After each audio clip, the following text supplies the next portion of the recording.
नाज़रीन, सिंध के सैयदन सऊदी अरब में बीबी फातिमा ज़हरा रज़ियल्लाहु तआला अन्हा जिन जो रोज़ो ॿीहर तामीर करण जी घुर कंदे चयो आहे त जेकॾहिं रोज़े ठहिराइण जी इजाज़त ॾिनी वञे त हू पाण ठहिराईंदा।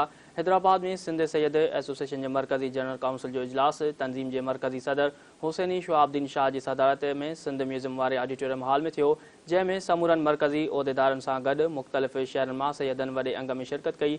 सिंध सैयद एसोसिएशन के इजलास में मुतफ़िक़ा ठहरा मंजूर किया विया, जिनमें अहम ठहरा सऊदी अरब में बीबी फातिमा ज़हरा रज़ियल्लाहु तआला अन्हा जे रोज़े की तामीर बाबत हू, जंहिंमें वफ़ाक़ी हुकूमत का घुर कई वई त उहा पढ़ी वज़ारत के ज़रिए सऊदी अरब की हुकूमत का बीबी फातिमा ज़हरा रज़ियल्लाहु तआला अन्हा जिन जे रोज़े की तामीर कराइण की इजाज़त वठे।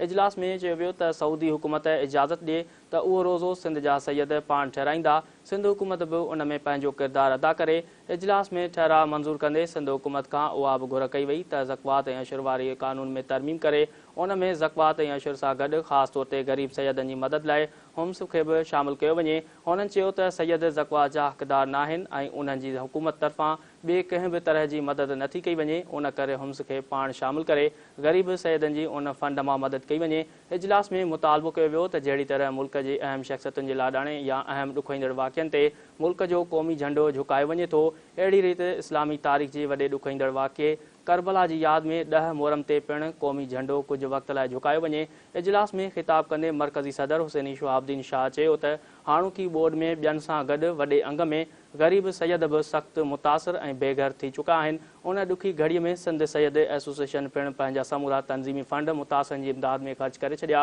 हुननि चयो त ॿियनि जी भेट में सैयदनि जी इहा वधीक ज़िम्मेवारी थिए थी त सैयदनि तोड़े उम्मतुनि जी मुसीबतुनि जे वक़्तनि में मदद कनि। उन लाइ सरहदी वारनि सैयदनि खे उन नेक कम लाइ अञा वधीक बहितर नमूने सो वठणु घुरिजे।